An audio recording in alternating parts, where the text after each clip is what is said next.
বড় বিষয় সামনে আলোচনা এসছে, ইতিহাসের পিছন দিকটা আমাদের ডক্টর ওয়াজেদ খান বলেছেন। আমার মনে হয় এরপর থেকে ওই যে 1776-এর যে স্বাধীনতার ঘোষণার পর, এই ঘোষণার শুরুতে কিন্তু একটা ব্যাপার আছে, যেখানে একটা অর্থনৈতিক বিষয় আছে, যেটি ওয়াজেদ ভাই হয়তো কিছুটা টাচ করে গেছেন। যে এই ঘোষণা ব্রিটিশ কলোনিগুলো কেন স্বাধীনতা ঘোষণা করতে গেল তার একটা কারণ আছে। এটি কিন্তু ঐতিহাসিক এবং এটি আর্থিক। ব্রিটেন যখন যুদ্ধের কর চাপানোর চেষ্টা করলো এই কলোনিগুলোর উপরে, আমেরিকা থেকে যারা ব্রিটিশরা এসে কলোনি স্থাপন করেছিল, ব্রিটেন এসে সেখান থেকে আবার সেই বর্গী আর কি, আমাদের ভারতবর্ষে যে বর্গী ছিল, সেই ব্রিটেনের লোকগুলোই কিন্তু এখানে এসে উপনিবেশ স্থাপন করেছে। 13টি উপনিবেশ ছিল এবং এই 13 উপনিবেশের যুদ্ধে সহায়তার কারণে ব্রিটেন যখন তাদের উপর কর চাপাতে গেল, তখন তারা একটু ব্যাকে বসলো যে আমরা কর দিব আর আমাদেরকে ব্রিটেন থেকে বসে শাসন করবে, আমরা দেখি কিভাবে একটু নিজেরা স্বাধীন হইতে, নিজেদের কি বলা যায়, আমাদের বাংলাদেশের মতোই যদি বলেন আর কি, আমরা আমাদের নিজেদের স্বাধীনতা করবো, আমরা আমাদেরকে শাসন করব, আমাদের মতে আমাদেরকে সামলাই দেখবো, এই চিন্তা থেকে কিন্তু হলো। তার মানে অর্থনৈতিক একটি পিছনের শক্তি কিন্তু এই স্বাধীনতার মূল স্রোতধারায় এসছে। এরপরে করে কালে কালে কিন্তু ইতিহাসবিদরা এবং আমেরিকান যারা বুদ্ধা ব্যক্তিবর্গ, আমার মনে হয় যুগে যুগে এই যে শোষণের বিরুদ্ধেই মানুষ দাঁড়িয়ে কিন্তু তাদের প্রথম শব্দগুলো দেখেছে, যেটা আমাদের বাংলাদেশেও আমরা দেখেছি। আমরা আপনার সেই সময় ভারতবর্ষ এবং ব্রিটিশদের শাসন, শোষণ, পরবর্তীতে পাকিস্তানের শোষণ, সেগুলোর বিরুদ্ধে দাঁড়িয়ে কিন্তু বাংলাদেশেরও জন্ম। সেভাবেই একটা তৈরি হলো। এবং তখন কিন্তু এই যে ট্যাক্স দিব না বলে এই যে স্বাধীনতার যে নো রিপ্রেজেন্টেশন, নো ট্যাক্সেশন যখন গেল, তারপরে কিন্তু তাদের চিন্তা হলো আমাদের স্বাধিকার, স্বশাসনের চিন্তা তাদের মধ্যে আসলো।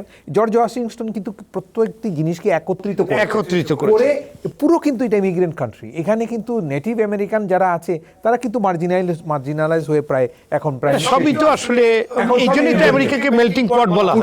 ইয়েস, এবং ব্রিটেনের যারা এসেছিল ইমিগ্রেন্ট হিসেবে তারাই কিন্তু রিভোল্ট করলে স্বাধীন করে তারা আমেরিকান হয়ে গেল। এবং ক্রিস্টোফার কলম্বাসের যখন আবিষ্কার, সেটার পিছনেও কিন্তু অর্থনীতির কারণ। আমি অর্থনীতির কথাটা বারবার বাণিজ্যের পথ খুঁজতে এসেছিল। যে কথাটা ওয়াজেদ ভাই বললেন যে স্পেনের রাজার প্রতিনিধি হিসেবে বাণিজ্য এশিয়ার সাথে স্পেনের বাণিজ্য বাড়ানোর জন্য পথ খুঁজতে এসে দেখলো এটা পেয়ে গেল। সে মনে করেছে এইটাই বোধহয়।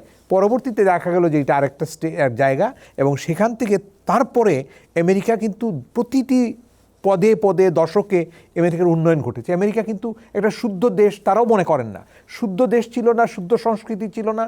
কালে কালে তার প্রথম 100 বছরে তারা চেষ্টা করেছে একটা জায়গায় দাঁড় করাতে, তার পরবর্তীতে প্রথমে তো ইন্ডিপেন্ডেন্সটা পাওয়ার পরে এটাকে তারা রিকনস্ট্রাকশন করেছে কন্টিনিউয়াসলি, এবং স্টিল ট্রায়াল এন্ড এররের মধ্য দিয়ে এখনো চলছে। এবং আমেরিকার শ্রেষ্ঠত্বটা তখনই এসছে বড় জায়গাটুকুকে তারা অর্থনীতির কাজে ব্যবহার করতে পেরেছে। এখন আমরা কি বলি, America is a country of opportunity.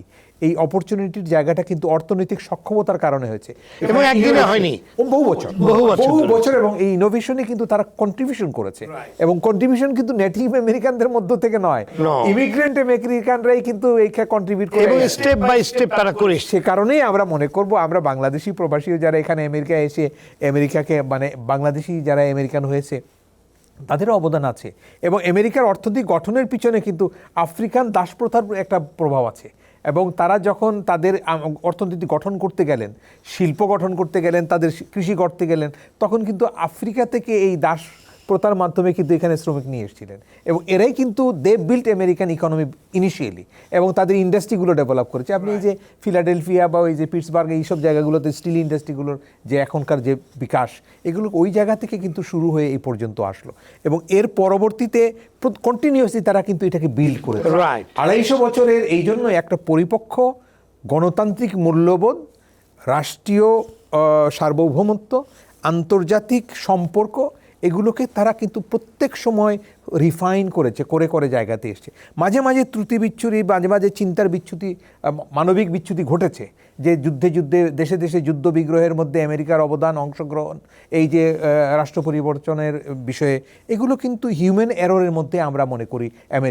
আমেরিকার মূল সংস্কৃতি এবং মূল দর্শন কিন্তু পুরো আমেরিকা পুরো বিশ্বের নাগরিকদের একটা ভুবনের মতোই ছিল এবং তারা পুরো ভুবনেই নেতৃত্বটাতে তারা তাদের ভূমিকা রেখেছে। আমরা এখনও মনে করি আমেরিকা গ্রেট থাকবে সেভাবেই, যেভাবে তার সূচনা হয়েছে, যেভাবে সে নিজেকে গড়ে তুলেছে 250 বছরে।